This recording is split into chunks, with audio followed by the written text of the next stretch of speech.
White Labs, an e-commerce marketing agency. Today's guest is Karen. Karen, feel free to introduce yourself and let our viewers know about your background. Everybody, my name's Karen Percival, and I'm the owner of Bella Bead Shoppe. We are an intention-based gemstone jewelry based out of Centennial, Colorado. Awesome, awesome. Well, what inspired you to create the brand? Intention setting is a big part of my personal life, and so when I became a mom and had my daughter, that just became a really big focus for me. So I started getting really into intentions. And I was learning about gemstones, and each gemstone has a different meaning. And so that really resonated with me. I love making jewelry. I find it to be very healing. So I started creating bracelets, necklaces, DIY kits, anything that gemstones, and each one having its own meaning and its own intention, just transformed into this beautiful jewelry that I wanted to share with other people. And so I decided to make a few bracelets and walked into a local store and suggested that they sell them, and they took it up. They took me up on the offer, and so Bella Bead Shoppe kind of blossomed from there. Amazing, amazing story.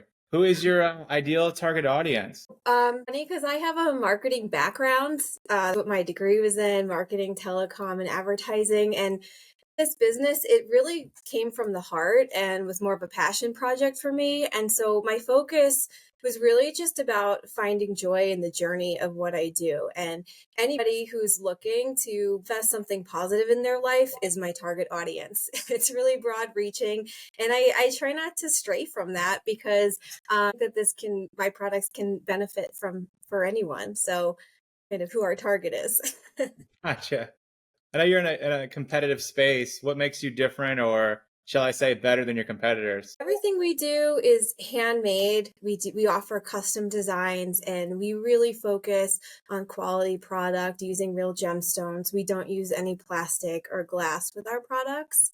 As Bella Bead Shoppe has evolved, we really, we are product oriented. However, we've kind of been shifting into creating experiences for our customers. And we do that through workshops, and we call them mala making parties, where we have people gather. We do this for friends, people looking to bring a group together, for coworkers. We've done several corporate parties, and that's really where we're starting to shift. I also have a background in fitness. I've been teaching group fitness classes for over 14 years. And so sometimes we'll offer intention setting circles along with a yoga class, a bar class, a Pilates class, and then have people make their own bracelets based on the intention that they set in the beginning of class. It's a beautiful way to kind of fuse two of my passions together into one. And that's really where we're standing out and where our business is kind of headed, which is really exciting. And when is the next event? I have several events lined up in September. One is at a yoga studio called Peace Out Yoga in Castle Rock, Colorado. And another one is at one of the retail stores we're sold in called The Local, Aurora, Colorado. Great. What are your most popular or best-selling products? I know everything is custom, but Well, I would have to say our bracelets. That's where we shine. And we've kind of evolved our product line. We offer 8mm bracelets, but then we started offering bracelet stacks, which come in smaller sizes. And those have been really popular this summer. great, great. So being an entrepreneur and starting the brand, I'm sure you've had a few of these. What are some challenges that you faced, and how were you able to overcome them? You kind of hit the nail on the head earlier with competition in the market. We do a lot of live events where we're at farmers markets and we're at craft fairs and holiday markets. And there is a lot of competition out there. And I think where we shine is really through customer service, offering custom designs and highlighting the fact that we're not buying a product and reselling it. I literally string every bead, create every design, and research all the gemstones myself. So we're knowledgeable and we can talk about them and really help people guide them into, are you looking for a bracelet because you like the color blue? That's fabulous. Here's all of our blue gemstones. Or are you looking because, you want to focus on bringing in some inner peace and stress relief? Why don't you try this bracelet because of this gemstone? And so both are great. Both have value. The idea is really to have people find something that's going to make them feel their best. That's the whole goal behind intention setting. It's like creating a wish list for things you want to manifest in your life. And so physical representation for do that and remind you of what your goal or your intention is every day. Gotcha. Great advice too. What is your future plan for yourself and the brand? I really like to have my motto for my brand be finding joy in the journey. So it's going to be what feels good, what feels right. And at this moment, it's really focusing on building out more corporate partnerships and doing our Mala workshops and our DIY workshops. So that's kind of where we're headed. I'm looking forward to that. I really love that. Great. What activities since starting the brand have been the most successful in marketing the brand? Our live events, we do a lot of local outreach through farmers markets, through holiday markets, through craft fairs.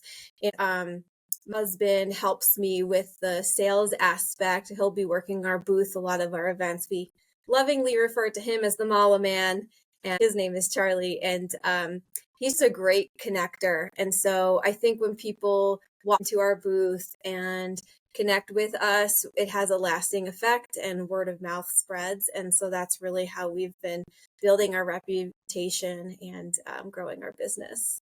Great. I was gonna guess the events, but I figured you could let me know. What and the site is the only place you can find you? Are you in some retail as well? We're in a few different retail locations. Store I mentioned called The Local. They actually have two locations, one in Southlands and one in Parker, Colorado. Sold at a hair salon called Love Hair Salon in Centennial, Colorado. Also sold up in Conifer, Colorado at a store called Brigada. Another store called Blossoming Boutique in Bailey, Colorado. I don't want to leave anywhere out. I think that's where we're at. Yeah. Gotcha. And then the site is Yeah, the site is bellabeadshop.com. bellabeadshop.com. And it's all Definitely fancy spelled. The shop is SHOPPE. correct. You took the words out of my mouth. I wasn't gonna say fancy. You could just, cool, hip, wherever you want to go with. A unique spelling, yeah. It is. What is one piece of advice you can give an entrepreneur that's looking to start a brand this year? Well, I think it's important that knowing starting a brand is a lot of work, but it can also be a lot of fun. Mhm. And when you focus on the highlights of business and you focus on really your main why are you doing this? Why are you putting all this time and effort into it? What are you getting out of it? And keep that focus top of mind can guide the way that you create your business. So don't lose sight of that and get caught in the nitty gritty. And also feel free to take big risks. I mean, me walking into a store, bracelets on a spice rack is how I started. And very out of character for me, but I walked in and just decided, hey, you should sell this because I just knew that good. And I was right. And from there, so just go with your gut and take big leaps when you feel called to. Awesome. Amazing advice again. Karen, well, I appreciate you coming on the podcast today and sharing your story and your brand. And I appreciate your time today. Yeah, I appreciate you having me on. Definitely. Thank you.